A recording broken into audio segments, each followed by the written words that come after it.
ಕುಮಾರಸ್ವಾಮಿ ಅವರು ಹೇಳ್ತಾರೆ ಮುಂದಿನ ವರ್ಷದಲ್ಲಿ ರಾಜಕೀಯ ಬದಲಾವಣೆ. ಹೌದಾಗುತ್ತೆ. ಜೆಡಿಎಸ್ ಉಳಿಯಲ್ಲ. ಅಲ್ಲ, ಕಾಂಗ್ರೆಸ್ನ ದುರಂಕಾರದಿಂದ ಹೇಳ್ತಾರೆ ಜೆಡಿಎಸ್ ಉಳಿಯಲ್ಲ ಅಂತ ಹೇಳಿ. ಬಟ್ ಈಗ ಅವರೇ ಭವಿಷ್ಯ ನುಡಿದ್ಮೇಲೆ ನನ್ಗೆ ಯಾಕೆ ಕೇಳ್ತೀರಿ? ನಾನು ಅವ್ರ ಮಾತಿಗೆ ಒಪ್ತಾ ಇದ್ದೀನಿ. 1 ವರ್ಷ ಆದ್ಮೇಲೆ ರಾಜಕೀಯ ಬೆಳವಣಿಗೆ ಆಗ್ತದೆ, ಜೆಡಿಎಸ್ ವಿಲೀನ ಆಗ್ತದೆ ಬಿಜೆಪಿ ಜೊತೆ. I agree with him. What is the problem? ಕಾಂಗ್ರೆಸ್ನವ್ರ ಜೊತೆ ಸೇರ್ಕೊಂಡೆ ನಾವು ಈ ಪರಿಸ್ಥಿತಿಗೆ ಬಂದಿದ್ದೀವಿ ಅಂತ. ಹೌದು, ಒಳ್ಳೇದಾಯ್ತು. ಅವ್ರು ಸಿಎಂ ಆಗದ್ ಪರಿಸ್ಥಿತಿ ಕೆಟ್ಟದಿದ್ರೆ ಅಂತ ಪರಿಸ್ಥಿತಿ ಎಲ್ಲರಿಗೂ ಬರಲ್ಲಪ್ಪ. Okay, thank you. Sir, Kumaraswamy ಅವರು ಹೇಳ್ತಾರೆ ಮುಂದಿನ ವರ್ಷದಲ್ಲಿ ರಾಜಕೀಯ ಬದಲಾವಣೆ. ಹೌದಾಗುತ್ತೆ. ಜೆಡಿಎಸ್ ಉಳಿಯಲ್ಲ. ಅಲ್ಲ, ಕಾಂಗ್ರೆಸ್ನ ದುರಂಕಾರದಿಂದ ಹೇಳ್ತಾರೆ ಜೆಡಿಎಸ್ ಉಳಿಯಲ್ಲ ಅಂತ ಹೇಳಿ. ಬಟ್ ಈಗ ಅವರೇ ಭವಿಷ್ಯ ನುಡಿದ್ಮೇಲೆ ನನ್ಗೆ ಯಾಕೆ ಕೇಳ್ತೀರಿ? ನಾನು ಅವ್ರ ಮಾತಿಗೆ ಒಪ್ತಾ ಇದ್ದೀನಿ. 1 ವರ್ಷ ಆದ್ಮೇಲೆ ರಾಜಕೀಯ ಬೆಳವಣಿಗೆ ಆಗ್ತದೆ, ಜೆಡಿಎಸ್ ವಿಲೀನ ಆಗ್ತದೆ ಬಿಜೆಪಿ ಜೊತೆ. I agree with him. What is the problem? ಕಾಂಗ್ರೆಸ್ನವ್ರ ಜೊತೆ ಸೇರ್ಕೊಂಡೆ ನಾವು ಈ ಪರಿಸ್ಥಿತಿಗೆ ಬಂದಿದ್ದೀವಿ ಅಂತ. ಹೌದು, ಒಳ್ಳೇದಾಯ್ತು. ಅವ್ರು ಸಿಎಂ ಆಗದ್ ಪರಿಸ್ಥಿತಿ ಕೆಟ್ಟದಿದ್ರೆ ಅಂತ ಪರಿಸ್ಥಿತಿ ಎಲ್ಲರಿಗೂ ಬರಲ್ಲಪ್ಪ. Okay, thank you. Sir, Kumaraswamy ಅವರು ಹೇಳ್ತಾರೆ ಮುಂದಿನ ವರ್ಷದಲ್ಲಿ ರಾಜಕೀಯ ಬದಲಾವಣೆ. ಹೌದಾಗುತ್ತೆ. ಜೆಡಿಎಸ್ ಉಳಿಯಲ್ಲ. ಅಲ್ಲ, ಕಾಂಗ್ರೆಸ್ನ ದುರಂಕಾರದಿಂದ ಹೇಳ್ತಾರೆ ಜೆಡಿಎಸ್ ಉಳಿಯಲ್ಲ ಅಂತ ಹೇಳಿ. ಬಟ್ ಈಗ ಅವರೇ ಭವಿಷ್ಯ ನುಡಿದ್ಮೇಲೆ ನನ್ಗೆ ಯಾಕೆ ಕೇಳ್ತೀರಿ? ನಾನು ಅವ್ರ ಮಾತಿಗೆ ಒಪ್ತಾ ಇದ್ದೀನಿ. 1 ವರ್ಷ ಆದ್ಮೇಲೆ ರಾಜಕೀಯ ಬೆಳವಣಿಗೆ ಆಗ್ತದೆ, ಜೆಡಿಎಸ್ ವಿಲೀನ ಆಗ್ತದೆ ಬಿಜೆಪಿ ಜೊತೆ.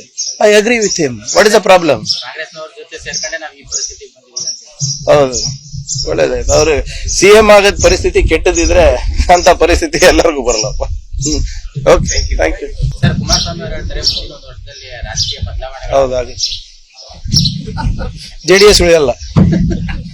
ಅಲ್ಲ, ಕಾಂಗ್ರೆಸ್ನ ದುರಂಕಾರದಿಂದ ಹೇಳ್ತಾರೆ ಜೆಡಿಎಸ್ ಉಳಿಯಲ್ಲ ಅಂತ ಹೇಳಿ. ಬಟ್ ಈಗ ಅವರೇ ಭವಿಷ್ಯ ನುಡಿದ್ಮೇಲೆ ನನ್ಗೆ ಯಾಕೆ ಕೇಳ್ತೀರಿ? ನಾನು ಅವ್ರ ಮಾತಿಗೆ ಒಪ್ತಾ ಇದ್ದೀನಿ. 1 ವರ್ಷ ಆದ್ಮೇಲೆ ರಾಜಕೀಯ ಬೆಳವಣಿಗೆ ಆಗ್ತದೆ, ಜೆಡಿಎಸ್ ವಿಲೀನ ಆಗ್ತದೆ ಬಿಜೆಪಿ ಜೊತೆ. I agree with him. What is the problem? ಕಾಂಗ್ರೆಸ್ನವ್ರ ಜೊತೆ ಸೇರ್ಕೊಂಡೆ ನಾವು ಈ ಪರಿಸ್ಥಿತಿಗೆ ಬಂದಿದ್ದೀವಿ ಅಂತ. ಹೌದು, ಒಳ್ಳೇದಾಯ್ತು. ಅವ್ರು ಸಿಎಂ ಆಗದ್ ಪರಿಸ್ಥಿತಿ ಕೆಟ್ಟದಿದ್ರೆ ಅಂತ ಪರಿಸ್ಥಿತಿ ಎಲ್ಲರಿಗೂ ಬರಲ್ಲಪ್ಪ.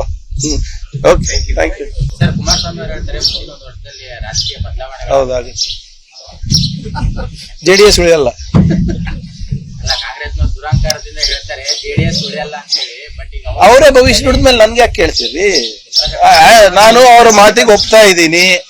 1 ವರ್ಷ ಆದ್ಮೇಲೆ ರಾಜಕೀಯ ಬೆಳವಣಿಗೆ ಆಗ್ತದೆ, ಜೆಡಿಎಸ್ ವಿಲೀನ ಆಗ್ತದೆ ಬಿಜೆಪಿ ಜೊತೆ. I agree with him. What is the problem? ಕಾಂಗ್ರೆಸ್ನವ್ರ ಜೊತೆ ಸೇರ್ಕೊಂಡೆ ನಾವು ಈ ಪರಿಸ್ಥಿತಿಗೆ ಬಂದಿದ್ದೀವಿ ಅಂತ. ಹೌದು, ಒಳ್ಳೇದಾಯ್ತು. ಅವ್ರು ಸಿಎಂ ಆಗದ್ ಪರಿಸ್ಥಿತಿ ಕೆಟ್ಟದಿದ್ರೆ ಅಂತ ಪರಿಸ್ಥಿತಿ ಎಲ್ಲರಿಗೂ ಬರಲ್ಲಪ್ಪ. Okay, thank you. Sir, Kumaraswamy ಅವರು ಹೇಳ್ತಾರೆ ಮುಂದಿನ ವರ್ಷದಲ್ಲಿ ರಾಜಕೀಯ ಬದಲಾವಣೆ. ಹೌದಾಗುತ್ತೆ. ಜೆಡಿಎಸ್ ಉಳಿಯಲ್ಲ. ಅಲ್ಲ, ಕಾಂಗ್ರೆಸ್ನ ದುರಂಕಾರದಿಂದ ಹೇಳ್ತಾರೆ ಜೆಡಿಎಸ್ ಉಳಿಯಲ್ಲ ಅಂತ ಹೇಳಿ. ಬಟ್ ಈಗ ಅವರೇ ಭವಿಷ್ಯ ನುಡಿದ್ಮೇಲೆ ನನ್ಗೆ ಯಾಕೆ ಕೇಳ್ತೀರಿ? ನಾನು ಅವ್ರ ಮಾತಿಗೆ ಒಪ್ತಾ ಇದ್ದೀನಿ. 1 ವರ್ಷ ಆದ್ಮೇಲೆ ರಾಜಕೀಯ ಬೆಳವಣಿಗೆ ಆಗ್ತದೆ, ಜೆಡಿಎಸ್ ವಿಲೀನ ಆಗ್ತದೆ ಬಿಜೆಪಿ ಜೊತೆ. I agree with him. What is the problem? ಕಾಂಗ್ರೆಸ್ನವ್ರ ಜೊತೆ ಸೇರ್ಕೊಂಡೆ ನಾವು ಈ ಪರಿಸ್ಥಿತಿಗೆ ಬಂದಿದ್ದೀವಿ ಅಂತ. ಹೌದು, ಒಳ್ಳೇದಾಯ್ತು. ಅವ್ರು ಸಿಎಂ ಆಗದ್ ಪರಿಸ್ಥಿತಿ ಕೆಟ್ಟದಿದ್ರೆ ಅಂತ ಪರಿಸ್ಥಿತಿ ಎಲ್ಲರಿಗೂ ಬರಲ್ಲಪ್ಪ. ಹೆಚ್ಚಿನ ವಿಡಿಯೋಗಳಿಗೆ ಪ್ರತಿಧ್ವನಿ ಯೂಟ್ಯೂಬ್ ಚಾನೆಲ್ ಸಬ್ಸ್ಕ್ರೈಬ್ ಮಾಡಿ, ಬೆಲ್ ಐಕಾನ್ ಕ್ಲಿಕ್ ಮಾಡಿ.